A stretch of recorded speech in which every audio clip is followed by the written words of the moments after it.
The Dark Web, a short story by Robert Fairhead. Kevin caught the news in a chat room on the dark web. NASA had detected an unidentified object on a collision course with Earth. He wasn't surprised NASA had kept the news secret from the public. It was further proof of a plan by scientists and elites, backed by billionaires, to create a new world order. Jade had said Kevin was crazy to believe in what she'd called nutjob conspiracies. She had told him he needed to spend less time on the internet and more time in the real world with her and the kids. Jade had warned Kevin he was getting too wound up by his Google searches, adding his drinking wasn't helping.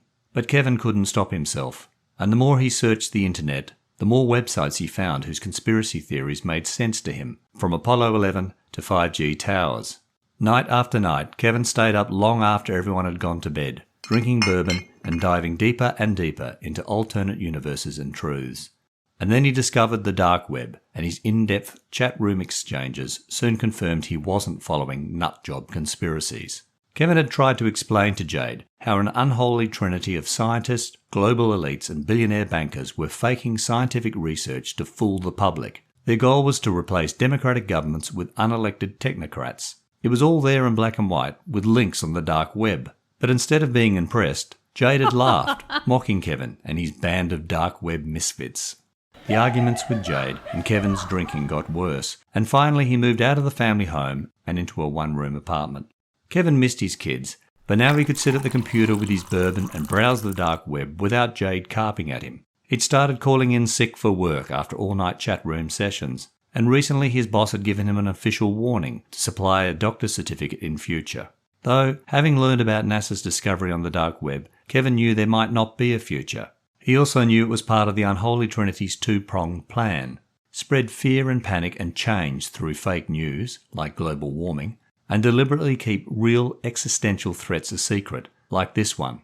Depopulate the planet with the scientists, elites and bankers safe in their bunkers, ready to emerge and take over the world when the dust had settled. But Kevin and his fellow dark web preppers had an elaborate counterplan of their own, which they had formulated and shared in chat rooms. There were stockpiles of supplies and weapons at strategic hiding places, enough to survive an apocalypse and defend the world order. At the agreed time, Kevin would collect his kids and drive to his stockpile. He sipped his bourbon and stared at his computer, waiting for the prearranged signal to act, when the asteroid, alien ship, or whatever NASA had detected, reached the moon.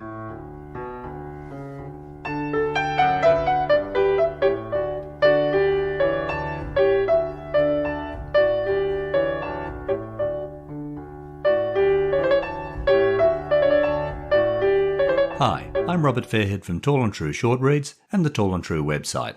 The Dark Web was my October 2020 entry for Furious Fiction, the Australian Writers' Centre's monthly short story writing competition. The rules for October were: each 500-word story had to include someone or something being caught, it had to include the words object, wound, band, and elaborate, and the final two words had to be the moon. The final words, the moon, set me thinking of space and NASA and conspiracy theories.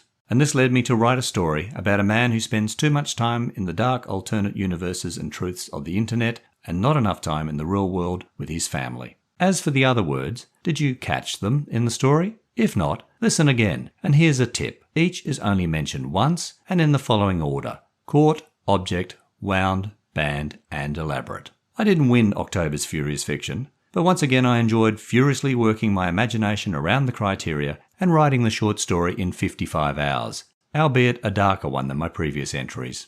I hope you enjoyed the dark web. Please subscribe to the podcast and rate and review it via your favourite listening app. And don't forget to tell your family and friends about Tall and True Short Reads and the Tall and True website. The next episode of Tall and True Short Reads, Splendid Views, will be in your podcast feed shortly. In the meantime, check your feed to make sure you haven't missed any of the earlier episodes. 5 Meet on Zoom, A Moving Sculpture, Too Late Lenny, A Song on the Radio, The Cat in the Trunk, and A Jittery Journey.